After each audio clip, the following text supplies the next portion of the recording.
welcome back to a brand new episode of the MMA Beat. It is Thursday, October 12th, 2017. Hello again, everyone. I'm Mario Helwani, back inside our New York City studio.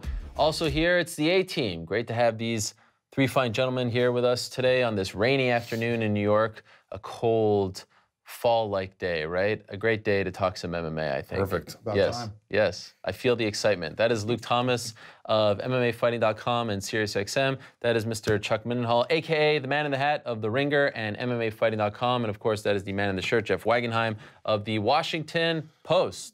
All right, guys. What was that? My back hurts. Oh, my God. I'm fine. My back's a little sore. I thought you were either... It actually hurts to breathe because I jacked my back. Are you okay? Yeah, I'm fine. Just doing some casual. Where does it hurt? Deadlifting. All right.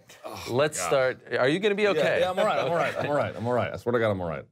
Let's start with Demetrious Johnson. Let's start on a positive note. Let's celebrate the man that some are calling the greatest of all time.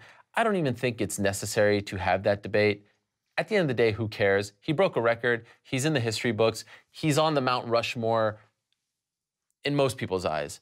But let's just celebrate what he did last Saturday night. And let's talk about the finish. Forget about greatest of all time. Was that the greatest finish of all time? Was that the most impressive thing you've ever seen inside the octagon? Athletically, strength-wise, physically? Was that one of the greatest things you've ever seen inside the octagon? So, yeah, it's up there. That's top 5 moment. I mean, it's got to be, right? I mean, you know, you saw Mauro Ranallo tweet out that it was right up there with the leg scissors that Rio Chonin hit on Anderson Silva, an iconic moment in the history of Pride. Another one would be the sort of Rampage Jackson slam on Ricardo Arona. To me, this one harkened back. It wasn't a finish, but it reminded me of the Anthony Pettis running on the wall against Benson Henderson, the last WC fight, the 5th round in a championship fight. Obviously not for any kind of streak. But point being is these like 5th round heroics.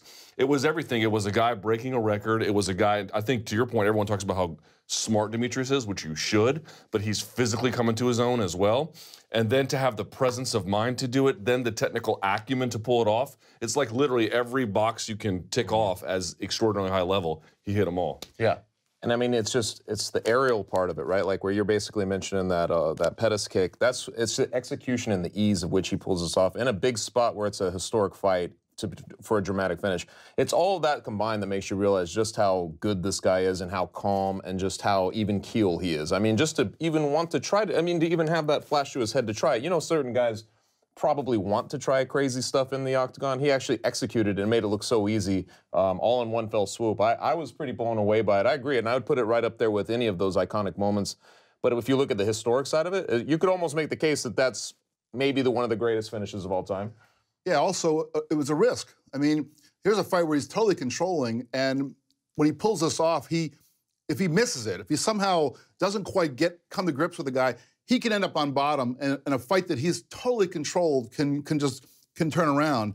And he went for it. And it reminded me, in a sense, of, you know, another one of his finishes when he was fighting Horiguchi, and he completely controls the fight. All he has to do is just ride out a unanimous decision, a lopsided unanimous decision victory. Instead, he goes for an armbar, and he gets it at 4:59 of the 5th round. I mean, that was not a spectacular move as this one, but in a sense, the will to do it was as spectacular. So this guy is just is something else. Someone said to me that that's his Anderson Silva kick against Vitor Belfort. That you know, because people talk about that kick as the moment that Anderson Silva became, you know, this big star in Brazil and kind of went up a notch as far as popularity even here in the United States. Is it possible that that's the moment?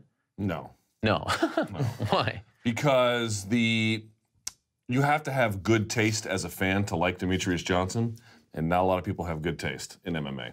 Even a move like that? Yeah, so like if you look at that, you're seeing a lot of hardcore fans, you know, go crazy about it. In fact, it was interesting. I looked at like the fighters that I follow. You know, people like Ryan Hall retweeted like a replay. That's the kind of person who really digs this. Yeah. But when you go and you look at you know, the casual audience, they either don't know or, I mean, I'm sure they would. I'm sure if you showed it to them, they'd be like, wow, that's amazing. But it doesn't register in some kind of way. That was impactful because it was this battle for Brazil. It was the biggest fight you could have made between those two Brazilian stars at the time, or one of the biggest ones. And Anderson Silva still had some of his star power at the time. And this one, it's not that it's any less. Frankly, it's kind of more, if you ask me, in its own way. But in terms of the technical acumen required, but it just doesn't have the impact. Plus, anybody can understand a guy getting kicked in the face. I mean, that's kind of you know, anybody that watches the sport sees that happen and is like, wow. But this, as Luke points out, is something that required a little bit more understanding. Man, I saw it happen in real time, and all of a sudden I'm watching him in the armbar, and I'm like, how did that happen? And I had to go back and sort of step by step again. I think I talked about this last week in the show, how sometimes my best Demetrious Johnson moments are watching him in slow motion. And this was one of those examples where I had to see what he actually did, how he got from this point to that point in like that. And also, just real quickly, to like give it a little bit of extra shine, if I may, one of the things that made it so incredible is that it's not, I'm not going to call it anti-jiu-jitsu, but if you think about a lot of arm bars that you've seen, either from guard or from mount or whatever the scenario is, it's oftentimes about controlling your opponent to the point where they're not moving. You're almost isolating them. And this one, he was throwing him in the air to create motion and then jumping on top of said created motion. That's frankly ridiculous. Like, you just don't, that's not how you're taught arm bars. That's not how you hit most arm bars.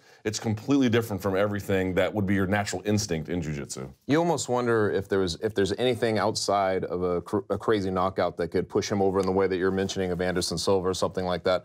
I mean, we're not really debating this, but you always wonder, like, what is it about Demetrious Johnson? I feel like he can't translate one way or another. It's whatever the thing is, and you wonder, like, there was some otherliness when Anderson Silva came in, right? He was going against Lieben, there was this big buzz on him. You think of John Jones against Gusmao and some of the guys, like early on, especially in the Bonner fight, you think, this guy's a future star, he's the future of the whole thing. You know, you look at him, you do that. Even Cody Garbrandt in his first fight, you think, you know, who's this kid from Team Alpha Male? They're talking highly about him. He's already translating. Whereas Demetrious Johnson was, you know, coming up from the WEC, fighting guys like Damasio Page and all these guys, and I feel like once he hit the UFC, he was just, it was citing more to ordinariness than otherliness, you know what I mean? Like, so we kind of had him pegged in a certain way, and I feel like first impressions meaning what they are.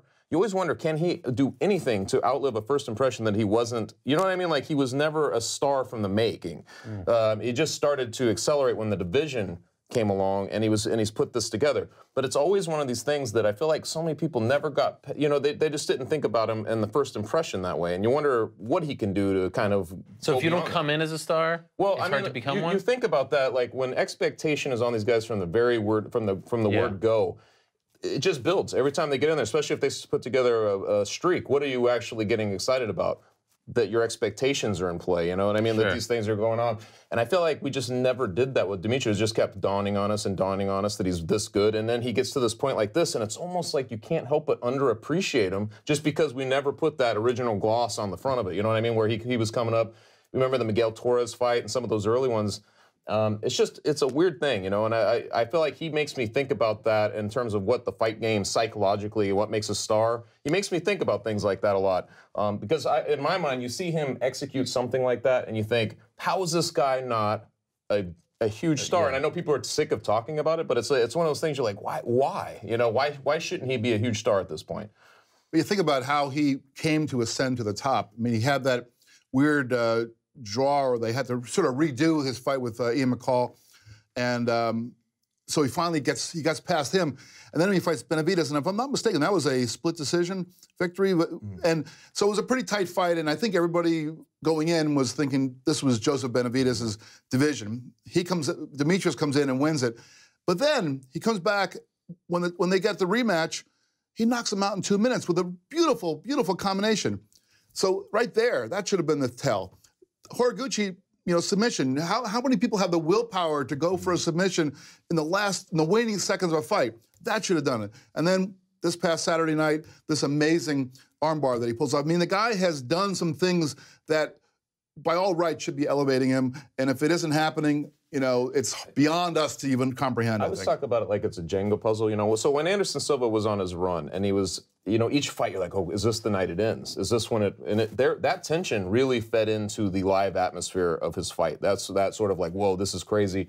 And it's like the Jenga. Each time he'd get by, you're taking another piece out and you're waiting for it to fall. I just never get that sense. I don't know if he's just been. It's a tribute to him really, because I think he's been that dominant that you just don't feel there's a threat. You know, like a lot of the guys who Anderson Silva was fighting, even like Dan Henderson was a little bit with his wrestling, and then of course Chael Sonnen in that whole series, and you always felt like he was more vulnerable. I just don't feel like he's that vulnerable. There's just weird dynamics that go into his fight. So, but him executing these things, it's almost like he makes it look so easy. You know, against guys like that, he was never in danger in this fight. You know, he was just the way he controlled this fight, and then for him to just pull it off, it's almost like you're at ease in that expectation. Absolutely. You know what I'm saying? I love the idea of fighters on Monday morning, and I know at least one did it, Bilal Muhammad, because he tweeted it, of going to the gym and trying to emulate that move. Because I don't think many of them can pull it off. Certainly not the bigger guys. I mean, it's a very hard thing to do. Yeah. Someone tweeted me yesterday, our own Dave Meltzer reported that 216 right now is in the like 100 to 125 thousand pay-per-view range. So it's obviously not a very good number, but I don't think anyone really expected it to be a good number. And certainly the gate was very low and the attendance was low, but I think part of that was the card and also what happened in Las Vegas. But someone said, oh, look, 100 or so thousand for 216. How's your GOAT looking now? Speaking of DJ. And I just don't think it's fair at this point. Like, he's never, to your point, he's never had that foil. Mm-hmm. And historically, you have that foil, it elevates you. And because he makes it look so easy, because his fights are so dominant, I feel like people think that they could just skip it because he's gonna win. There was no intrigue in this fight other than, will he break the record? No one really, like, I didn't see anyone on the record. I saw Carlos Condit pick Ray Borg, but that's solely because that's his teammate at Jackson Wink. Such a heel, too. I didn't see anyone. And that's, to me, like, we could debate all day long about who's the greatest, and we'll never have the answer. You could say John Jones, you could say GSP, you know, Fedor, Cormier, whatever you want. But I'm just so, all those guys had at least one foil, right? They had at least one guy to test them, to push them, to make a, and he's never had that, and I fear like he won't. So then he has to go chase one if that's what you really want for him. But 135, he has to go chase him. That's just the answer to it. Like, if you're just going to wait for some guy to show up at 125 that's going to fulfill all these needs that we want to have, maybe they'll be there. Maybe Cejudo can... But does it have the same effect when you're chasing? Because let's talk about John Jones. Cormier chased him. Let's talk about Conor. Nate Diaz chased him, right? I mean, like, all these times, yeah, but like the chasing is done by the guy, and that elevates Chael Sonnen and Anderson Silva, right? But if it's competitive, which you have some reason to believe that it would be, you know, Chuck and Randy shared a victory and a loss each in their first two encounters. What? Are you making dumb jokes over there? Under your breath on air? Just mumbling next to me. Like, this is like, you got to treat it like we're at a movie. You know? Anyway, long story short, if you can create some notion that it's competitive and he can, you know, either win a few rounds, win the fight outright or something, but like just waiting, oh, magically some guy's going to show up to the 125 division bus stop and get off, and this is going to be the amazing thing. Look around. Who's there? They're not there. Where does all signs point to? Maybe, no guarantees, for a potential rivalry, they're all at 135 at this point. Okay, so now that he broke the record, do you guys want to see him go up and fight the winner of Cody and TJ?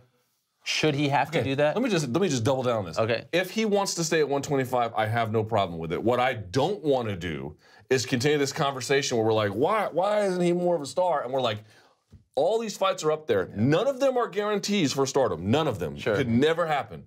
But I think your best chance is up there. So I'm not saying he's complaining about it. I'm not saying any of that. But if he wants to stay at 125, then accept your fate, is what I'm going to tell, at least for the time being. And I will say that, obviously, when you contemplate, you know, Demetrious Johnson fighting a guy like Cody Garbrandt or something like that, it's a completely different, you know, kettle of fish than when you're thinking about Ray Borg or some natural contender who you're squinting to understand why he's fighting this guy. You know what I mean? So I feel like that's also, I think that has to be the case when you're watching guys like him. There's got to be that guy that gives you enough doubt that thinks that Demetrious can lose. And I think that's he would find that, obviously, against those top guys in the bantamweight division. I think when he was on your show on Monday, I think he had the right approach, which is, hey, I'm the champion at 125, and I'm going to, you know, Cejudo looked good in his last fight, and Pettis, he's still talking about these guys, and he's like, if you want me to step up, pay me. And I think that's the right approach. He does not need to go up there for any other reason other than to get paid more money. That's really what he needs to do. And if he goes up there, he's got to be fighting the champion. I mean, there's no other fight at 135. I mean, obviously there are other guys who are at 135. If Dominic Cruz wasn't already engaged, that would have been an interesting fight. But interesting fights aren't the thing. He's got to go up there and take a shot at the championship. But in order to agree to do that, you know, he is in a good position right now. The UFC needs big fights, and Demetrious Johnson is the champion, and I think he would be perfectly happy just continuing to defend his belt and going along and being a star. And by the way, I don't think that the discussion of being the greatest of all time has anything to do with star power or any of that kind of stuff. I mean, pay-per-view sales, I don't care if he sells 10 pay-per-views. If he's Demetrious Johnson, he is in the discussion for being the best of all time. But strength of schedule does come into play, right? It does, but it also strength of schedule within your own domain. I mean, I don't think you need to go to another weight class in order to. You certainly can elevate your case, but I don't think that is a necessary thing. You could he could be a flyweight the rest of his life, and if he's the greatest ever, he's the greatest ever. I'd love to see someone do a study on why flyweights seem to be so nice. They're all just so nice. That's true. There's no heel flyweight. You know, like Pettis, Cejudo, Benavidez, DJ, Ray Borg. They're all just nice guys. Like there's no bad apple in that bunch. You know what I mean? Why are they all so nice? I had never thought about that. Wow, they are. It's just a bunch of Flanders. Maybe they're just not used to bullying. They're not used to bullying. Maybe they're not used to bullying people. And it's actually a fascinating. Yeah, but you want a little bully, don't you? Yes. A little bit. Yeah. They are starving for some guy who doesn't even maybe deserve it, just to go in and talk a whole bunch of smack and dress up, you know, like do essentially what Kevin Lee did and nudge his way in there. There's never been that guy. Like we wanted John Dodson to be that guy, and God bless him, I love the guy, but he was like the corniest version of that, right? I mean, he was just like a little superhero. He wasn't that guy. He's a nice guy. Yeah. We wanted him to be DJ's foil, but it didn't happen. He's a little more Comic-Con than he is, you know, street bully. There's never been like a bad flyweight. I've never thought about it that way, but it's really, really true. Nice. Yeah, and DJ's not the guy either. No, he's certainly outspoken, candid, but not. Yeah. He's not going to push people around. He's like the ultimate family man. He's dropping his kids off at school. He's clean, you know, he's washing the dishes. You call him. It's like the guy does nothing. He has never slipped up once. He has not even given us like one, like the thing that he had with Dana White just a couple of months ago was like his big controversy of his career. That's it. It's time for him to start slipping up is what you're saying. Yeah, and John Jones goes the other way too far. He's a little too much, like, what are you doing? Yeah. But somewhere in the middle is a nice little sweet spot. You want a little guy who's a little bit not unhinged, but, you know, a little rough around the edges. How about Dana White essentially apologizing to Ray Borg and saying that, you know, he kind of undersold him? Were you guys surprised about that at all? Only in the sense that he never really apologizes to anybody. So, but that's it. That's it. Yeah, it was like, I guess better late than never. I mean, it's a little late after the fight happens because now you know the tickets are sold and the pay-per-views are bought. I think he realized, like, okay, so we buried not just Johnson and Borg, but we buried the fight sort of as an item. Then we buried Amanda Nunes. Then we had to put on a card with them, and it didn't do great. Plus, we lost it. Then we had to do it again at 216, and that, you know, it's just like, I think after like successive underwhelming responses at the box office, he was like, all right, maybe this is not a good idea. Can I tell you my favorite thing about that finish, and then we'll move on to the next topic? I love. Can't be the name. You don't like it? Oh my God. Wait. The one that's been suggested by the people, the Mousetrap? Mousetrap's fine. Mousetrap's tremendous. Yeah. You don't like his version. What was his version? The Mighty Whiz-Bar? Now he is. That sounds like something you would get at GNC. He is an avid, loyal watcher of this program. I understand. Tell him why he's wrong. Tell him why he's wrong. Well, that's just the worst name imaginable. I mean, you could literally. If there was nothing else out there, well, you have the Mousetrap, so you could literally call it the Diarrhea Bar, and that would be an order of magnitude a better name than the Mighty Whiz-Bar. The Mighty Whiz-Bar, like the ability to do what he did, break Silva's record, amazing. To like even think of that armbar, amazing. To execute it in the 5th round, ridiculous. Turns out that he's good at all those things, just not naming conventions. Mighty Whiz-Bar? DJ, what are you doing, bud? You gotta fix that. That's the worst name I've ever heard. He says that there is a mousetrap. Yes, but that's why he can't use it. And you don't want to go too far on the mouse stick. Yeah. Like mousetrap. He's actually trying to move away from it. Right. Right? No, and Mighty? Yeah. No, just you gotta dance with the one that brought you there. Mighty Mouse is great. Yeah. I agree with that. I also think that this kind of reminds me of a mousetrap, right? Like you get caught. It feels like the motion. But you don't know what the mousetrap is. No, but so this is all we got right now, and then we'll worry about it when he. If I was him, I would just rename whatever the mousetrap is to something else, and just use that because that's huge. Yeah. It's an important discussion. But could I just tell you why I liked it so much? Scintillating. It was just so clean and beautiful, and something happened earlier this week, and I was gonna comment on it, but then I was like, I don't feel like getting involved in this discussion. The UFC, they posted a tweet for an upcoming fight. I think it may have been, maybe it was Wonderboy Masvidal or Cerrone, one of their upcoming fights. Or maybe it was Duffy Vick. Anyhow, the point was, the top of it was just violence. That was the tweet. It said violence. You hate that word. I hate that word. And I just feel like the UFC should not be in the business of promoting violence. I know what we're doing, but there was nothing violent about the DJ move. And I love the fact that that wasn't violent to me. That was beautiful. That was masterful. It was like a cobra strike in its efficiency, but it was. Dude, I bet you that shoulder and elbow of old Ray Borg was tender. I'm with you on that. I think of the word it's violent, a little bit like Rousey's popularity. She wasn't. Why was Rousey more popular than Cyborg? Cyborg was beating the crap out of women. Rousey was taking them down and armbarring them. She won a fight or two without. I know one fight she won without even landing one strike. And I think that's speaking to your point, that there's something that's cleaner and maybe a little less repulsive to those who find MMA to be a little too violent. They look at this and they see this guy just like take this guy down. And I know that, yes, you could jack up the guy's arm and all that stuff, but to the naked eyes, you're watching it. You're just seeing him grab the guy, holding him in a certain way, and the guy tapping out. And sure, I mean, I don't think it's one or the other. It is. I'm not trying to whitewash what MMA is. I know what it is. But outside of the MMA world, in what realm do you ever hear the word violence used positively? It always has a negative connotation to it. A violent car crash, a violent murder. And yet we promote it and celebrate this word and want to stick it on our sport like it's some cool thing to do, like it's some hipster thing to do. And it disgusts me. I really hate that word. And the UFC should not be in the business of promoting fights using the word violent. Okay, so is your chief objection so this almost was the antithesis of that word in my mind, and the fact that those two things happened. Is your objection that it's from a public relations standpoint, it's not effective language? Because on that I would agree. But at some point, I think we should just reconcile what it is we're watching. And I have no problem saying this. I like violence. Okay, but look, it's one thing for like Jordan Breen to have the all-violent team. It's another thing for the UFC to be like, we're promoting violence to all of you. Yeah, you know what I mean? I think as a strategy, it's fine. I just think we always need to be honest with ourselves. Yes. I have an appetite for violence. I do. For violence, or it has restrictions. It has limits. It has contours. I don't have an appetite for all forms of violence. But yes, I do enjoy violence. I like watching two people fist fight. I get it. I enjoy this very much. So you have an appetite for, like, I want to see this guy's head smashed in. Because that's what violence is, right? If it's done at a high level, yeah, sure. You want to see excessive blows to the head. You want to see, I don't want to see excessive blows. That's violence, though. That's not just like beating up an opponent. So was the first jab. So was the second jab. So was all this. I think that's where we differ. Because I don't think that's violent.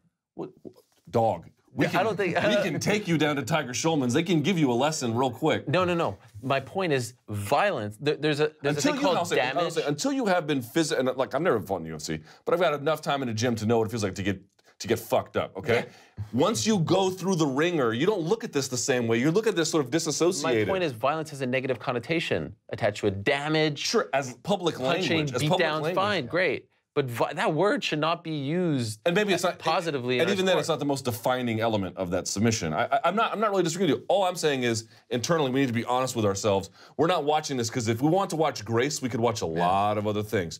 Grace in that realm, though, Grace on that platform is pretty damn cool. It's not one or the other. You can enjoy many things. Just because you like violence doesn't mean you don't like grace, beauty, subtlety even. But yeah, do I enjoy violence? I certainly do. It's really just a difference in how you guys are perceiving it, to be honest. Because I don't use the word violence when I'm writing a piece, only in the sense of what you're talking about. It just doesn't seem, I know exactly what you're saying too, but it just doesn't seem applicable only in the sense that like you said, when you're talking about violence, it usually means something else. You know what I mean? It means something more catastrophic or something more merciless, something like that, more sinister. So I don't really typically use that word myself, but I do see it. And I'm okay with people want to, like writers or fans want to use it, that's fine. But I agree with you 100%. It feels weird when the UFC actually uses that word. It's just, you've sanitized the production of your sport, like, and you've tried to present it a certain way. That seems backward step toward the original idea of what they're doing. It doesn't seem like it's where the UFC should be right now. Yeah, there's a difference between, you or I, or any of us, writing something and describing what just happened in, Robbie Lawler and Rory McDonald. It's hard to not use the word violent in a story about that. However, if you are promoting something, I think that's where your objection is. I think it's a different thing. I don't think promoting this is going to be violent is necessarily a selling point to a larger audience. Maybe it is to some segment, But to a larger audience, I'd say no, they don't promote it that way. And I agree with that. Yeah, and I'm fully aware, like 99% of the people are going to be like, oh, Ariel, well, you know, this is MMA, and stop trying to pretend like we don't know what it is. Don't listen to the interns. No, but that's a great point. Like, in retrospect, yeah, that was a violent finish. I mean, seeing Roy like that and him falling over, but I just feel weird about promoting it. And what I just loved about the DJ finish was, you know, he did it, and I know it hurt, and that's why he tapped, obviously. But it was just kind of clean, and we were done with it, and it felt like almost watching figure skating because he was just so graceful in doing it. Yeah, I think, the better objection is that, to me, like if I'm looking at this, violence is maybe something that is there. It's really not how you, that's defining characteristic. There's a lot of other things they could have chosen. Let's play a game of fact. First thing I thought it was Dick Button when I saw that finish. I was Dick Button. This is dad joke city. He did yesterday. Last week I'm hosting. I know she is. Last week I'm hosting him and Danny, and he is just dad singing over there. It's amazing. Dick Button. I mean, I'm assuming obscure that's a figure skater. He was, and a 60s commentator. Well, he's a commentator recently, you know, okay. or otherwise known as Dick Button. The audience. I'll see you guys later. I'm out. As the dad jokes come rolling in. Play a game of fact or fiction now. Fact or fiction. Tony Ferguson's next opponent will be Conor McGregor. Let's start with Dad over here. What do you think? Now, Tony Ferguson is a fighter in the UFC. Yes, I know. Yes, I heard of him. I think yes. I'm going to say fact.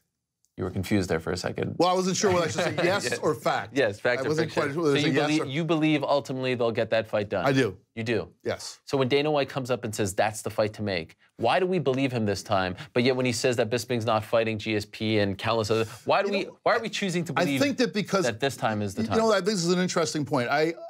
You know, my knee-jerk reaction when I hear Dana White proclaim something is that the opposite is going to happen. Yeah. But in this case, I think part of this is he's recognizing that Conor McGregor has developed so much power in regulating his own actions. I think Dana wants to kind of reel him in a little bit, and I think that one of the ways to do that is to get the public to be, no, we don't want that Diaz fight. We want this fight.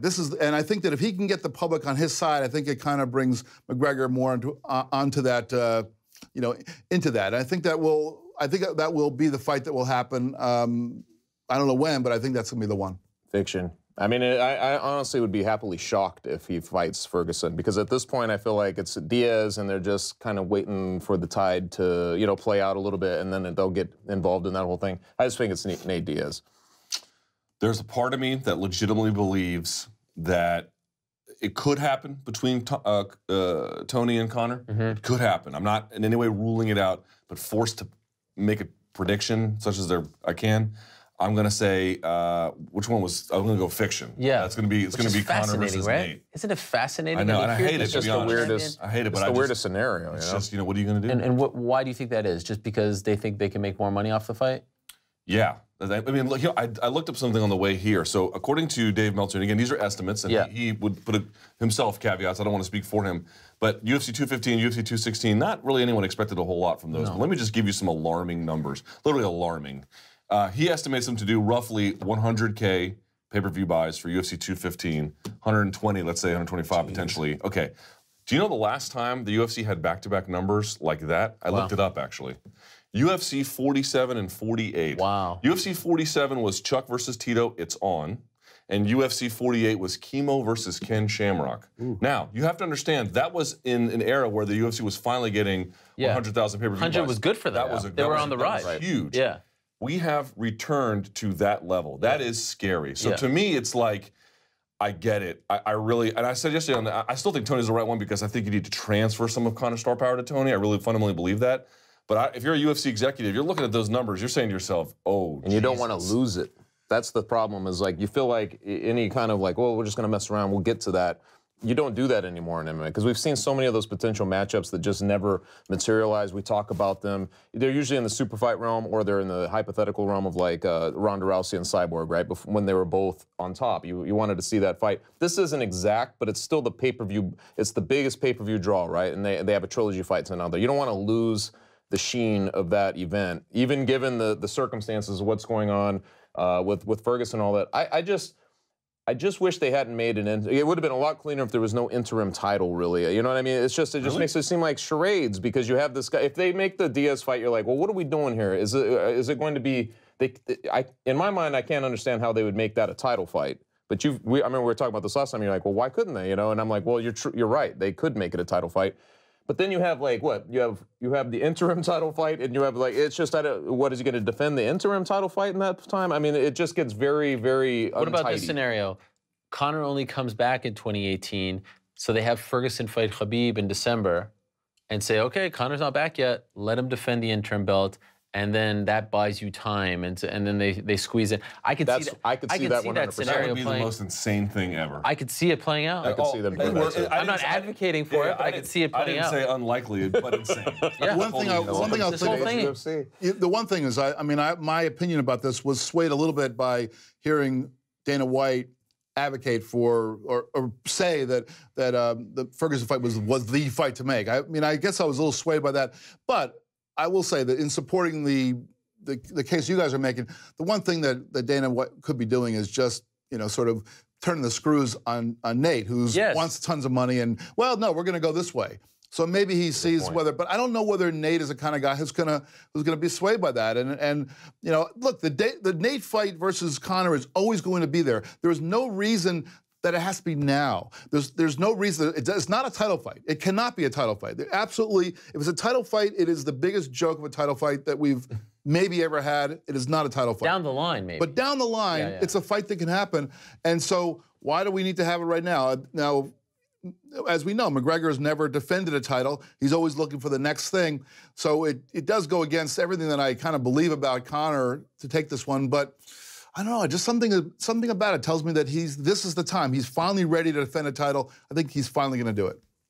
I want to believe in what you're saying, and I actually I don't recall the last time I made more of a drastic 180 on a person than I did last week with Tony Ferguson. He's amazing. Man. 2 weeks ago on this show, I was like, they got something in Kevin Lee, but I don't know about Tony Ferguson. And they have something in Kevin Lee, too. They do. But I felt like Ferguson just wasn't connecting with people. He wasn't being himself. He was trying too hard. His trash talk was a little cringeworthy. He had the thing with Fabricio Verdum. It just all was trending in the wrong direction. Then he shows up to Vegas, and I thought he was the star of the week. I mean, he was just so comfortable in his skin. He was so entertaining. His quirkiness is entertaining, and I feel like he's embracing it now. And then he fights masterfully. I mean, it was an amazing performance against Kevin Lee. He was very dominant, and he's saying the right things. I'm going to steal this from Guilherme. Our own Guilherme Cruz was saying this to me yesterday. If I'm Tony Ferguson, I really want that fight. And I don't know what he's battling up against. So what I mean by that is Tony and Conor are managed by the same management company. I'm not convinced that management company, Paradigm, wants Tony to fight Conor. I think they'd rather keep them separate. Have Tony defend the interim, have Conor defend the one. That's my impression.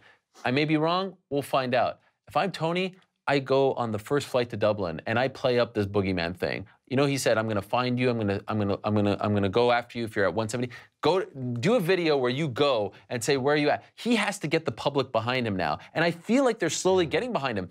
The worst thing that Nate has done, in my opinion, is remain quiet throughout all this. We put up a poll, 25 or so thousand people voted.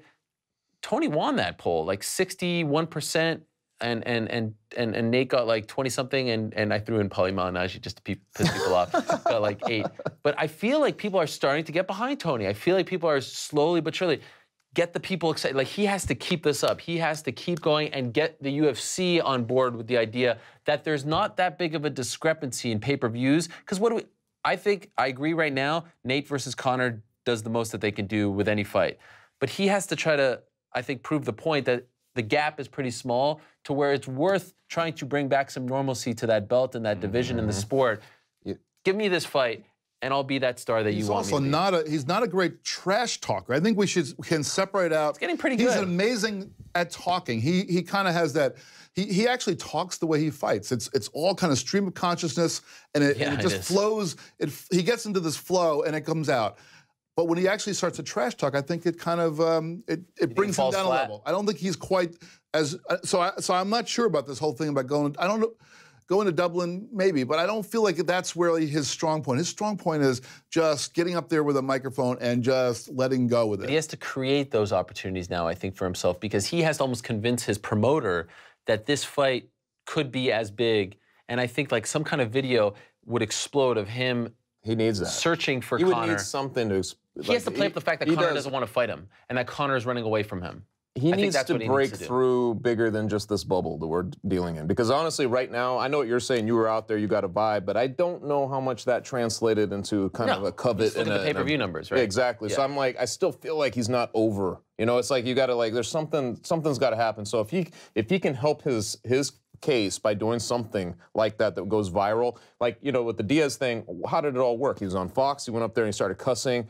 This was something very memorable, and everybody's talking about it. It'd be almost like a viral sense. It plants a seed, right? Like you're like, well, now I kind of didn't know I wanted to see this fight. Now I want to see it. That's how it all started. Look at Kevin Lee and Ferguson on Fox. Yeah. No one was talking about that fight before. They had a moment. Exactly, and he's very capable of all that stuff. I think he's one of the most dynamic, one of the more fun fighters to watch too. I just don't think it's gotten over. I don't feel like people are clamoring to see him yet or any of that stuff.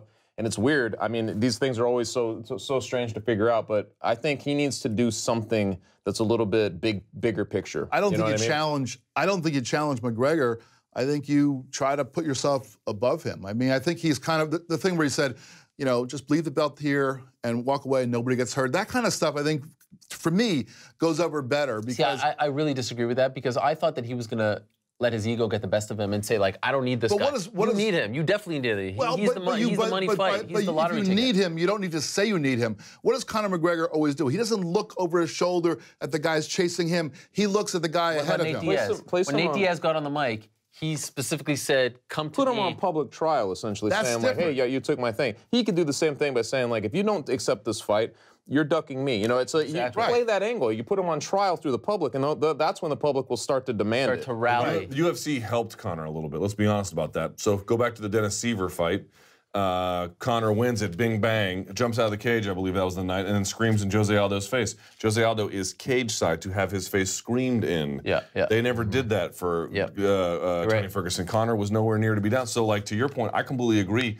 We're in an era now where you look at the pay-per-view buys. We know they can be big. We know that's still possible. People will still buy for the right occasion. But we had a conversation last week of, like, how does someone become a star? Man, you got to go out there and you got to do something that's going to make people who don't give a damn give a damn. And you need to make noise doing it. And no one's going to hold your hand. And that's not fair and that's not easy, but that's the world we live in. Can you imagine Ferguson with his sunglasses holding showing a up UFC unannounced to SBG? At SBG? That would explode. That would explode. That would explode. That gets people talking. If you're going to sit back and wait for the UFC to give you the ticket, you're not going anywhere. I mean, there's countless guys who are just kind of sitting there, and Ferguson was one of them. Look how long it took for him to even get a fake title shot. It wasn't even a real title shot. You had to go on literally the most insane run in the toughest division in the toughest division ever. I get goosebumps just thinking about this video. If he can produce it the right way, I just don't know what he's up against. And I want to know, like, I think we all agree that Nate versus Conor is the most mainstream fight that they can do. Conor by himself against a broomstick does $1 million, in my opinion. Like, he's not going lower than that right now, given how popular he is. But is there that big of a gap between Nate and Tony at this point? So that's there is? There is, but at the same time, that's the thing that I agree with you. I think if they put the fight together, if Ferguson's the guy, that's going to be the natural moment when people pay attention. Obviously, the scrutiny gets a lot bigger. People are paying attention to him. I think that's when he has his chance to actually become the star, obviously. But since Diaz had been for years toiling in a very similar way, right? Like he was a good name, but he was, Nick's brother, and he had little squabbles with Dana White, and you know what I mean? Like this went on, he wasn't making a ton of money. And how did he finally get over it? It was like he went on there and he went up, on that Fox card and basically comes back after 15 months away or whatever it was, and wins his fight, calls him out, gets slips in there on RDA, that whole thing, and it's just taking it to this level. And I feel like that's how the fight game kind of goes. Tony Ferguson is going to have to. He's going to have to do something in that realm. You know what I mean? Swallow your pride a bit, I think, when you're doing the chasing. Like even with James Toney, like you have to almost say, like I'm not bigger than this. I'm going to go out and get it. And I think people get behind that sort of search. You know what I mean? They say like, yeah, this guy's awesome. Well, He's going sells, to this. If you're hungry for something like that, it sells. You know what I mean? Like, that was part of the appeal, I think, in the Conor Aldo feud. As you mentioned, that was an amazing visual. But Conor was chasing Aldo. Yeah. He was coming for him. He was going to Brazil and ripping up the picture and everything. He's like, I'm coming to you. I'm going to come steal. That's Conor at his best, though. That is why Tony needs to That's why Tony needs to get himself. He needs to impose himself ahead of McGregor in the public. He needs to convince the. But what does that mean? By saying this guy doesn't want to fight me. I'm the champion. I am the guy I am the lightweight champion of the world. Conor McGregor has a phony belt. He's a belt. Has he ever defended this belt? That's what he's got. He's got a... No. But the public won't get behind that. You know what's amazing? I can't believe any of Conor's opponents haven't figured this out yet. One of them is going to be totally anti-Irish in a terrible way, like, meaning his views will be reprehensible, and this will rally Conor in a way that almost nothing else has. No one has gone out there. Everyone's kind of like, Conor's bad, Conor's bad. Do you not see all these people behind him that are like his, I mean, legion of supporters? Why don't you insult the one thing they all have in common? I can't believe no one's done this yet. And this is xenophobia not alive in MMA. My God, it doesn't have to be xenophobic, and also like the other part is like have a little entertainment value to it. Yeah, of course. Like you don't have to be intensely xenophobic to do it. You can just sort of be like offhanded. That's what Chael was doing with Anderson Silva, right? Yeah, like exactly. Yeah, beating the bust of the carrot. You know what happened? It worked. Yeah, but you need to have that in you. Like, yeah, maybe Tony does. I said anybody who comes. Like, I can't believe they haven't done this yet. I mean, even it didn't get him the fight, obviously, because it came after he lost. But look at the reception that Yoel got when he was doing those videos with Bisping, and that was kind of treading on some dangerous ground there. But like he's in Cuba and he's dancing on the flag. I think people appreciate when you go the extra mile and trying to get what you want and trying to get a big fight. And so it's going to be interesting to see what the UFC does with Ferguson, and they've got an interesting thing on their hands here. And both Conor and Nate haven't said a word. They have not said a word since last. They're busy signing the contract to fight each other. Exactly. That's right. Okay, let's talk about the lightweight division. And Kevin Lee, you mentioned him. I think everyone agrees that he's got a lot more fighting left in him. What division that's in remains to be seen. He's advocating for the 165. And so last week, the debate that has been a constant in this sport, weight cutting, weight classes, things like that, came up again, not only because of Kevin Lee, but Nick Lentz, your guy, failed to make weight, failed to show up to the scale. And then there was a very ugly situation. I would argue maybe one of the ugliest situations in the history of the sport. I mean, we've seen some horrific things. We've seen deaths, not like in the moment, but after the fact. We've seen horrendous injuries. We've seen Anderson Silva's leg snap. But to see a fighter named Daniel Lima at the weigh-ins for Pancrase 90 in Japan on Saturday, walk up there with the help of teammates and coaches, with officials standing by the scale in you know, like the closest thing that I've seen to just like a Walking Dead person. You know, like he was just stiff. It looked like his body was convulsing. Stand on the scale with the help of others, like they couldn't even let go of him, miss weight by 2 pounds, and then be allowed to fight the next day, lose a decision. So he went 15 minutes, 3 rounds. One of the most reprehensible, I mean, use any word that you want. And so this has brought up, you know, the weight cutting debate again and weight classes. So it's timely to see it, though. It was timely to see something like that because you're at a moment right now where every UFC card seems to be affected by somebody's bad weight cut, either falling out or something's going on, not medically cleared, you know, not making weight, whatever it is. And Kevin Lee, obviously, in this particular instance, was, you know, he was pretty candid in terms of describing it. You know, he's like he even mentioned that felt like he was killing himself to make the weight and all this stuff. And I feel like, so you hear somebody say that, and it's like, oh, you know, it's always tough for guys. Then you see something like that very timely together, and I feel like if you're not talking about it right now, I don't know when you start this conversation or when you really start to take it seriously. Getting into like, how do you fix this? That's really the big gray area, and I know that's the thing we're talking about here.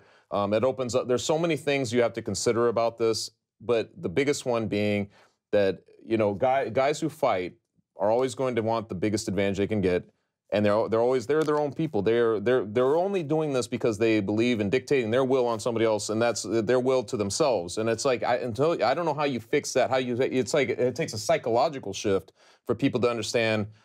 You know, a lot more people to basically be like, I'm not going to kill myself to make the weight. It's not that important. But until you can do that, I'm not sure. I'm sure we'll talk about some of the ways that you could actually get it better, but I don't see the exact resolution to get people. It's almost impossible to talk about the UFC and Pancrase and Bellator and you know, Shooter. You know what I mean? Like they're all kind of different entities in a way. Certainly when you're talking about the international promotions. And so for these purposes, I just want to focus on the UFC for a second because, you know, they're the major leagues, and I feel like if something tragic happened in the UFC, that would get the most amount of attention because things have happened in one, and there's like a trickle-down effect here in the United States. Are they doing enough? And if something did happen, let's say something happened to Kevin Lee, God forbid, Nick Lentz, etc. Does the blame fall on them? Does it fall on Nevada? Who should be striving to fix this situation? So this is a very simple answer, to be quite honest, because number one, weight cutting affects every level of the sport, from amateurs all the way on up to the highest level of the UFC. So even if the UFC got their house in order, the question is, have you changed the value system from whence those fighters came? And the answer is probably not, even if they had the grip on it. So can you fix weight cutting? I don't think you can, at least not anytime soon.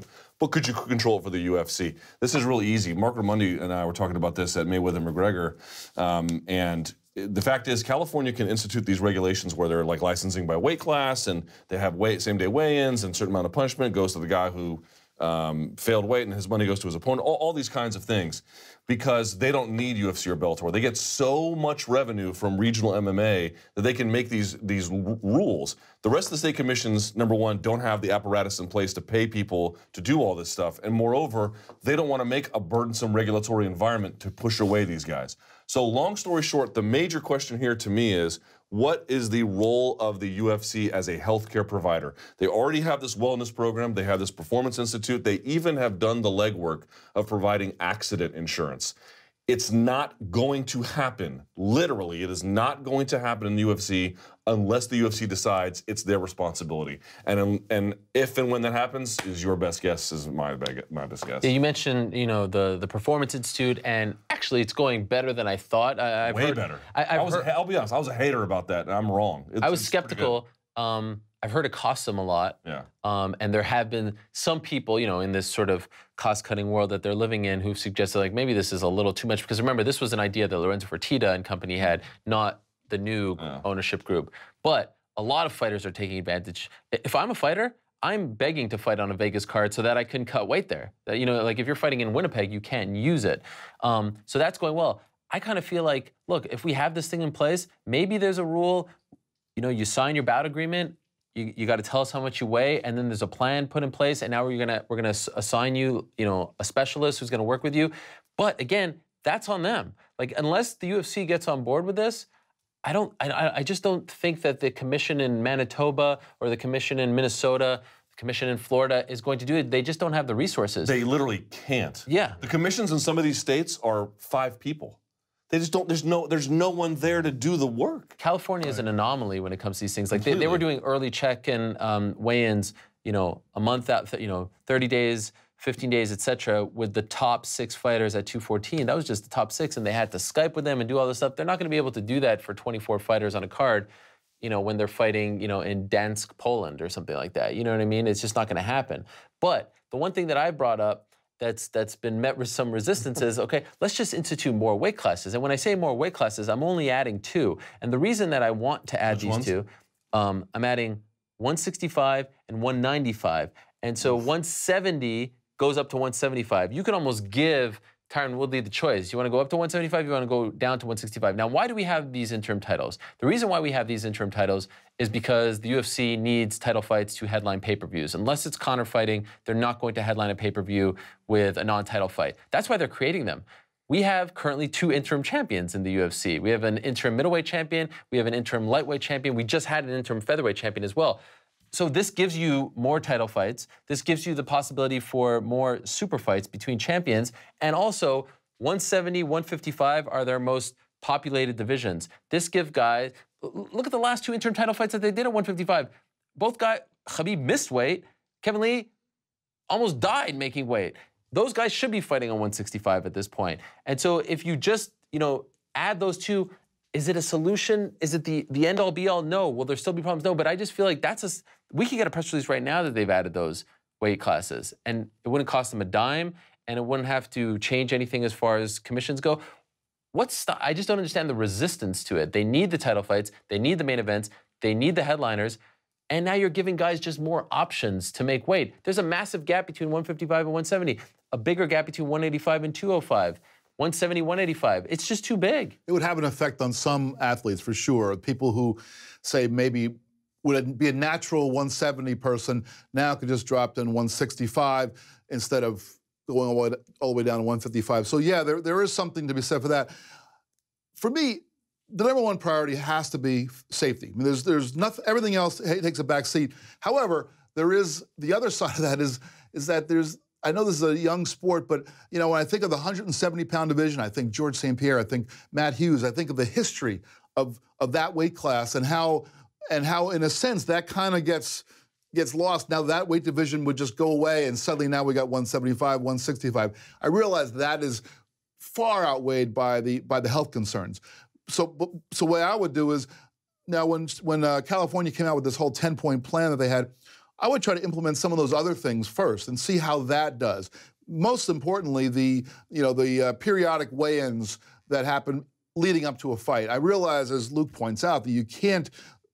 There are commissions all around that just could not manage that. But if the UFC were to get behind it, and certainly Las Vegas, the Nevada Commission has to adopt it. I know that it's sort of like asking Nevada to it's like asking Republicans to endorse Obamacare because it has Obama's name on it, whether it's good or bad, has the wrong name on it. So, you know, I don't think that Nevada's gonna adopt anything that says that's a California idea, but somehow make it their own and create a system where a fighter who is trying to fight at 155 pounds isn't trying to cut 20 pounds or 19 pounds in the last, day or so, but has to be, weighing at like 165 at a certain point, and, basically so that you are essentially telling fighters that you're going to fight a lot closer to your walking around weight. I would like to see that being the lead solution, and if that doesn't really take us far enough, then maybe entertain the weight classes. I guess I would sacrifice the historical implications of what it meant to be like that welterweight champion at 170. I'll sacrifice that in the interest of safety, but I would do the other things first. I think it'll help, but very, very modestly.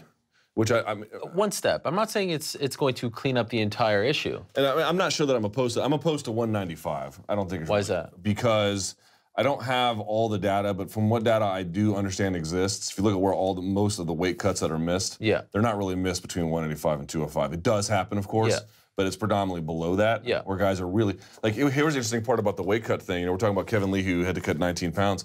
Tony was on your show on Monday, I believe. Yeah, I spoke to him as well, and the thing he told me was.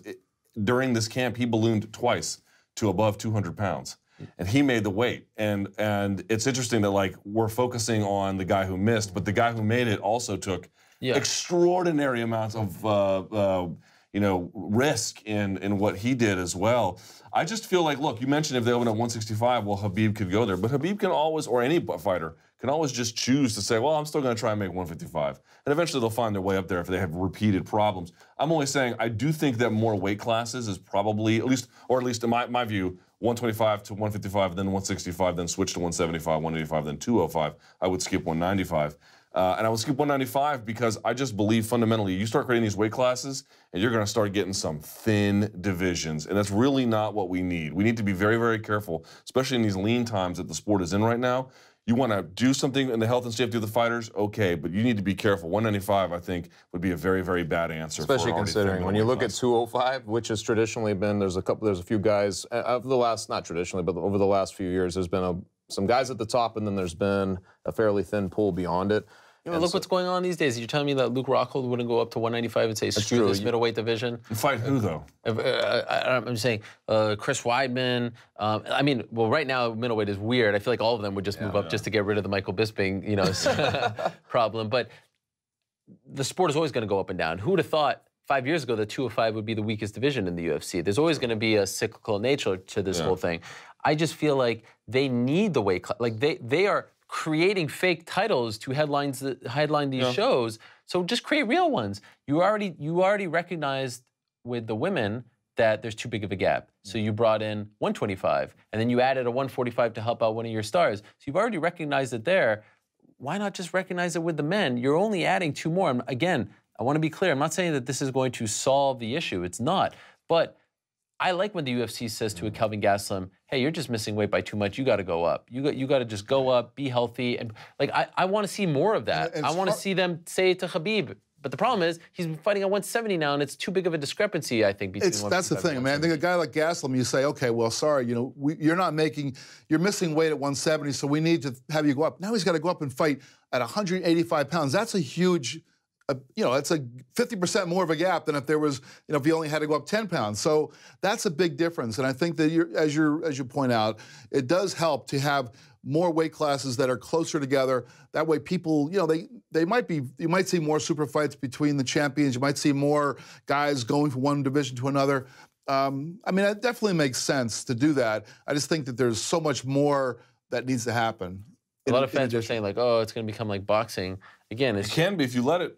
Yeah, but it's only 2. And boxing is 7 pounds in between. There's way more. Super middleweight, all this stuff. I know, but I mean, what direction are we headed in? Okay, but I'm advocating 2. There's already 2 interim champions right now who are more active than the actual champions. Yeah, my thing was always like, so we always talk about like how do you get more fans, you know, how you build more stars. Part of it though is like how accessible is your sport to jump into, and like when you look at when they keep making it more complicated to follow, you're going to have more people who just don't follow. They'll only pay attention to a star like Conor McGregor. They will not even try to understand what else is going on in there. And so when more weight classes, like even when they were adding, you know, they kind of brought in the WEC. I remember having at least for a little while, I was like, gosh, I don't know. We're starting to get more and more weight classes, and then we got the women's over, and you think, are people going to keep finding the sport accessible enough? And so far it's been okay, but I feel like with the interims, see, that's where it gets strange, because with the interims you're already making it complicated. Yeah. So it's just how do you want to address that one way or the other? If there's one thing we learned about Conor and Nate is that people gravitate towards stars. They're not necessarily gravitating towards belts, but you can put a prop on them to help prop them up, right? So I just feel like I don't buy the watered down. Like if there's a star, and they're gonna follow them regardless of if they're a champion. So we'll see. I mean, the main thing I want to see is that there's care and there's concern. And when you see what happened in Pancrase, yes, I know it didn't happen in the UFC, and I highly doubt that the UFC would allow that fighter to compete. In fact, in Japan a month ago, they stopped the fight from happening. It wasn't as bad, but it was kind of a little bit jarring to watch. What are we doing to change this? It can't just be California all the time, right? Because, and we could talk about national commission, right? I mean, that's something that I think has been at least worth discussing, a national commission, so that there's one body overseeing everyone. I mean, they can't even get behind the unified rules. You know, it's like it's a crazy thing that we're dealing with. We're running out of time, and I want to talk about Mark Hunt quickly here, and we probably should devote way more time to this, but we can talk about it next week as well. So Mark Hunt has this article that he puts out last month with the Players' Voice, which is sort of the Australian version of the Players' Tribune, and there's a long article. It's written in his voice, but there's a small excerpt where he says, "Look, I'm going to fight till I die. I recognize this." And yeah, you know, I may slur my words. My memory isn't great. But he does say, like, my mind is all there. My body is beaten up. But I do recognize that things have happened to my head as a result of fighting. On Tuesday, word gets out that the UFC has pulled him from this fight. And he's fighting Marcin Tybura in Sydney in November. And they've replaced him with Fabricio Verdum. And Mark Hunt goes on a tirade. He blasts Dana White, he blasts the UFC. Now, important to note that he's still involved in that lawsuit stemming from the UFC 200 incident with Brock Lesnar. But this is where things get tricky. Let's first talk about the decision to take him out based on his comments, because that's what the UFC said in their statement to a newspaper in Australia. Do you guys think that the UFC made the right call when you're talking about that kind of damage to your head, while also saying that I'm okay, to pull him from the fight to protect themselves? What do you think? It's a red flag, right? Yeah. You're in an age where CTE is being discussed, where the National Football League is in the news on that level, more so than it's ever been.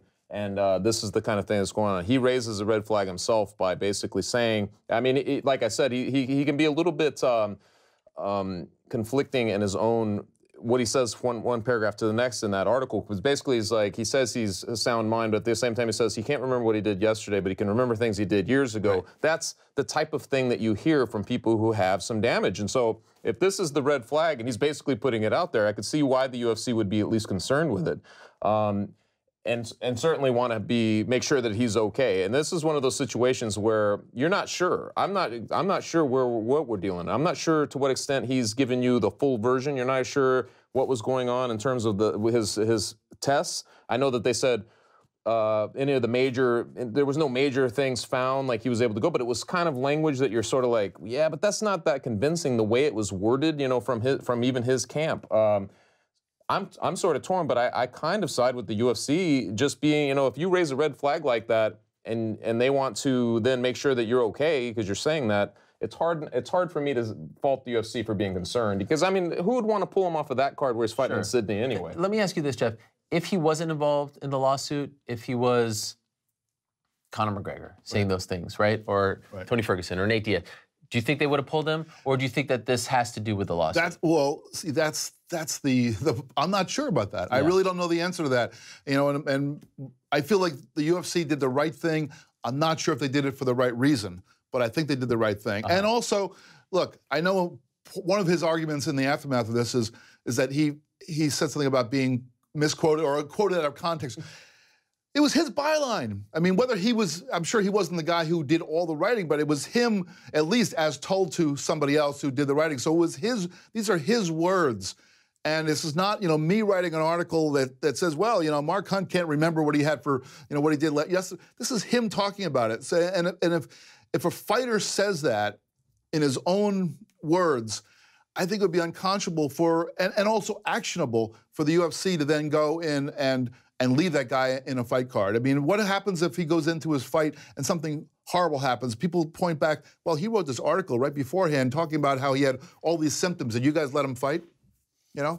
I mean, there's precedent for it when Cain Velasquez made those comments. I think the commission got involved in that case, but there's precedent for this kind of thing. And also, Cain was just a part of that association. So again, a guy who wasn't on the best of terms with the UFC. Sure, but it was just a weird thing to admit in an interview and expect to get in a fight. In this particular case, I'm with Jeff completely on this one. It's like you were taken out of context. Dude, I don't care if a ghostwriter wrote that. You put your name on it, you need to take some responsibility for that. You just do, sorry.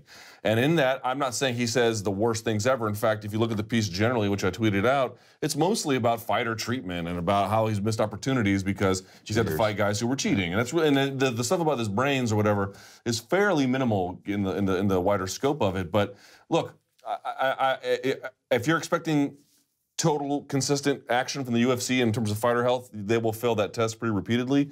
But in this one, they put him on a card after he sued them. They let him go to media day and say terribly negative things to any media who put a microphone in his face. They booked him on a card in New Zealand. Then they booked him on a card in Sydney. Boy, if they're trying to bury him, they're doing a very bad job of it. So was it the right call to remove him? I think it's justifiable, and I don't really see any evidence of what he's talking about. Here's my one issue with it. The fight is November 19th. If you would have done an interview, like, say, on November 4th, this exact interview with these exact words. It's not an interview. He wrote it. Sure, but I mean, let's be honest. I know. A ghostwriter wrote it. Yes. So if he would have said that and it was published, UFC reads this and they're like, yo, you're fighting in 2 weeks. There's no way we can let you fight. You're saying some things that are alarming. What if something bad happens? Okay, but here's the thing. Both Mark Hunt and his manager told me that after this article came out, the UFC approached them and said, you need to now take extra tests to see if that you're okay to fight. Both of them said they passed those tests. And so then I reached out to the UFC and said, okay, well, they're saying they passed the test that you made them take. No response. Why'd you take him out of the card then? I understand the reason why you were alarmed. I understand the reason why you made him take the extra test. I understand the reasons why you are concerned. But if he did, in fact, pass the test, why isn't he fighting? That's the only question. And they're not responding. The wording, though, is they didn't find anything major, which I know it's just like you're kind of reading between the lines, but you're like, what does that mean exactly? You wish you had more information, really. You know what I mean? Sure. Like, what was the whole situation? But honestly, man, I'm like, I just can't see Mark Hunt's, I just can't see him I can't see him being upset when you're the one who went out and said that. I mean, you know what I'm saying? Like, that's his accountability there. Also, like, what test did you take that could measure CTE? Because they don't exist. Yeah. I mean, they're talking about the ones that are maybe in use in Boston in a theoretical context, but they're not widely disseminated for use. Like, what test you took? But I'm assuming the UFC was the one who decided what tests he was going to take, right? It wasn't him. And those tests, I mean, again, nothing horrible showed up, but they're not definitive proof. More to the point, if he does have CTE, the test won't detect it, not in any kind of substantive way. And I guarantee you, some lawyer later on was like, something bad could happen here. I know you made him take these tests. It's not enough. So is it possible this is the end of his career? Like, could they ever let him? I mean, you're saying it's not going to get better. Sure. He's in his 40s, right? For some reason, I don't think it's the end. For some reason, I think they can find a way to spin this and put him back in rotation. Do you believe if he's Kevin Lee that they still take him out? Like, do you believe that the history of the lawsuit led to them? I mean, he has proven that he is. Well, just if you're the UFC, just let's do the math on this. What's going to sell better in Sydney? Mark Hunt on a card or Fabricio Verdun? Oh no, I'm not blaming. Like, it's not even in the UFC's interest to remove him. At least not in the short run. Right. In the short run, it's very much in their interest to keep him. And if they still want to have a presence in the Oceania market, and Mark Hunt still wants to fight, if he can, they work better working together. All right. Yeah. Okay. Shut him down. Yeah. Drop the mic. Ending on that very positive note, it's a fascinating story. I have a feeling it's not the last that we've heard of that story between Mark Hunt and the UFC and his removal from that card. All right, this has been a fun show. A lot of spirited debates. We could have gone, I think, a little longer on each one of these topics. There's a lot of meat there, but we're going to pause now for a brief moment because, as we like to do these days, we have something called After the MMA Beat. So for the last few hours, we've been asking you to send us some questions, some comments using the hashtag #TheMMABeat. We're going to go exclusively on Twitter right now. So MMAFighting.twitter.com. If you've been watching us on Facebook, YouTube, whatever, pause those things. Go to Twitter, MMAFighting.twitter.com. For the next 25 or so minutes, we're going to be answering your questions, and I do believe we have some good ones, so stick around for that. Again, MMAFighting.twitter.com. After the MMA Beat, it starts right now.